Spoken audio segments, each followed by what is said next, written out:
Physicians are agreed that there is no entirely satisfactory definition for health. We all know quite well what we mean when we use the word, but it does not admit of such exact limitations as would make a scientific formulation of its meaning. Religion is another of the words which, in spite of its common use, is extremely difficult to define exactly, and it has often been said that we have no definition that will satisfy all those who profess religion, and certainly not all those who have made a study of it from the standpoint of the science of theology. As is true of health, each of us knows pretty thoroughly what we mean when we use the word, though our definitely formulated signification for it might not meet with the approval of others, especially of those who are exacting in their requirements. With the two principal words in the title incapable of exact definition, it might seem that the subject matter of this book would be rather vague at best and unpromising in practical significance. But all this indefiniteness is in the theory.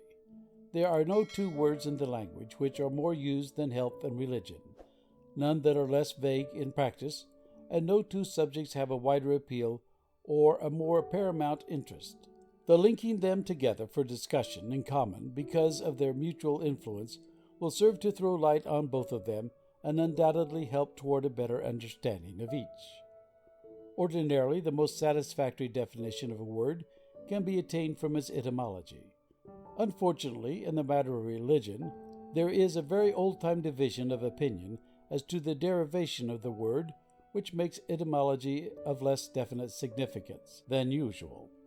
Cicero suggested that religio came from religere, to go through or over again in reading, speech, or thought, as prayers and religious observances generally are repeated. On the other hand, St. Augustine and Lactantius insisted on deriving religio from the Latin verb religare, which means to bind again, to bind back, to bind fast. The word obligation has an analogous origin and illustrates the meaning of religion as if its form from etymology should have been relegation. It is this latter derivation that has been most commonly accepted in the modern time. A man may recognize the existence of God, yet not feel any particular obligations toward him. But if he binds himself anew to the deity whom he recognizes, by trying to make his life accord with the divine will as he views it, then he practices religion. James Martineau said, "By religion I understand the belief and worship of supreme mind and will, directing the universe and holding moral relations with human life."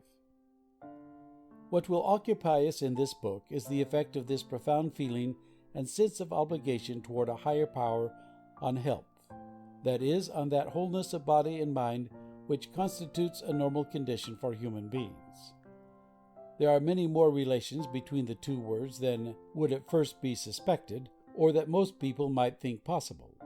The old German high word Heilung, or Heilo, from which our word health is derived, meant also salvation. The original word Heil means hellness or wholeness, and also refers to healing, and curiously enough, the word holiness is derived from the same root.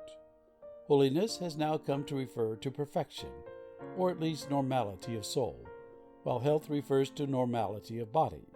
Our word health is related more directly to whole than it is to heal, in spite of the feeling there might be because of the spelling of that latter word must represent its immediate origin. Holiness of soul exactly corresponds in etymology with wholeness of body. Cardinal Newman would, I suppose, be an authority on the subject of religion as satisfying for most people as could be found. In his Grammar of Assent, which he wrote in order to define as exactly as might be possible just how men came to admit certain propositions with special reference to the acceptance of religion, he gave a definition of what he meant by the word in as simple words as it is possible to use, perhaps to express so large a subject. He said, "By religion I mean the knowledge of God, of His will, and of our duties toward Him." Matthew Arnold, who represents among English-speaking peoples almost the opposite pole of the thought of Cardinal Newman, in what concerns religion suggested in Literature and Dogma that religion, if we follow the intention of human thought and human language in the use of the word, its ethics heightened, enkindled, lit up by feeling. The passage from morality to religion is made when to morality is applied emotion. Both of these men, in spite of their distance apart, insist on duty as the essence of religion. Matthew Arnold calls it ethics and says nothing as to the foundation of it. The great English cardinal speaks very simply of our duties toward God. Newman says nothing of the emotions, but appeals only to reason, while curiously enough, the rationalizer in religion emphasizes the emotions. Between these two definitions, there is a world of difference that we shall not attempt to bridge, for we want to treat of the relations and above all the interaction of religion and health in the widest sense of these terms. The Century Dictionary definition more nearly resembles that of Cardinal Newman than Matthew Arnold's formula, but it generalizes in a way that would describe the practice of religion for a greater number of people, and especially for those who still believe that there are more gods than one. It runs, recognition of an allegiance and manner of life to a superhuman power or superhuman powers to whom allegiance and service are regarded as justly due. Even this definition is not too broad for the subject matter of this book, for I am one of those who believe that there is a blessing on every sincere effort of worship of the higher power, no matter how groping it may be. Above all, every regulation of life with reference to a power above us, felt to have a providence over the world in which we live, has an almost inevitable reaction on health and will lead to better things. The sincere pursuit of good conduct as an end in life, under a providence that is recognized, will almost necessarily lead to better knowledge of our relations to the higher powers, and also of our relations to ourselves and the world around us. With these preliminaries, we are ready to consider religion and health and their mutual influence. But the inevitable question that suggests itself is religion a living force in our time? Has not science given its death blow? While it walks the earth as yet, is it not only as the ghost of an outworn phase of human interest? Is it any more than merely a superstition in the sense once suggested as the etymology of this word by James Russell Lowell, as if derived from superstes, a survivor, representing, as all superstitions do, a survival form of a previous state of thinking, the reasons for which have disappeared, though the mental inertia of human beings still keeps them in vogue. A good many people in our time, including not a few of those who are rather prone to consider themselves above the rest of the world, have not hesitated to express the view that it is only old fogies, and especially those ignorant of modern science, who continue to think that religion can still be taken seriously. Some few of them have the best of goodwill in the world and appreciate how much of benefit was derived from religious belief, benefit which they confess did good both for the mind and the body of man. And they are even ready to express sorrow that it has outlived its usefulness, but they feel that they must insist that religion is now only the wraith of its former self, a misty congeries of old-fashioned beliefs, which the ignorant alone reverence, accepting it very much as they do ghost stories in general. President Sherman of Cornell, in an address before the Liberal Club of Buffalo 30 years ago, reminded us that there are a number of people who are always ready to proclaim the end of religion and to weep for it. Religion continues to be as living a force and as lively as ever in spite of their proclamations, and this has been true generation after generation, practically since the beginning of Christianity.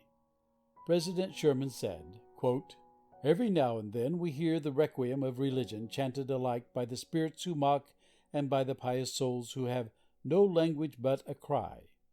I suppose we shall always have professional mourners, but it is greatly to be desired that their services should not be prematurely given. If there is anything in the world that is alive and active, it is just this religious spirit, for whose demise certain mourners go about the streets. The body of religion changes, the spirit and the life abide forever. To the assertion that religion is defunct, I reply by pointing to the intense interest which men today everywhere feel in religion. It was recently stated by a Massachusetts judge that there is nothing in the world perennially interesting but religion. The ground of this dictum is to be found in the constitution of humanity, For the human soul, which the things of sense fail to satisfy, can attain its true home and its complete self-realization only in conscious communion with the Spirit behind the veil. It is surprising indeed how often the foundations of religion are supposed to have been completely undermined, and yet the edifice itself continues to stand and to be the shelter for the vast majority of mankind from the buffetings of a world that without it would be almost shelterless for them and a place of trial too hard to bear. Men are incurably religious, and just as no tribe has been found, however low in the scale of savagery, which has not formulated for itself some system of worship of a higher power and definite feelings of dependence on it, so even those whose minds, under the influence of certain phases of intellectual development, lead them away from the formal religion, find deep in their hearts the belief and appreciation of their relations to a power that makes for good, even though it may be difficult to understand the mystery of it. Long ago the scriptural expression was formulated that only the fool who thinketh not in his heart says there is no God. Due acknowledgement of the thought and practice, however imperfect it may be, is religion. Religion has been with us for all the period that we know anything about man, for the very caveman buried his dead with manifest confidence in a hereafter, and there seems no doubt that it will be with us until this stage of mundane affairs has passed. It affects the body as well as the mind, as indeed do all the great modes of thought, and it deserves to be cultivated, not only for its effect on the soul, but also on the mind and the heart and the bodily powers. There is no doubt at all that it means very much, and there is only the question of facing its significance for the whole man candidly and straightforwardly.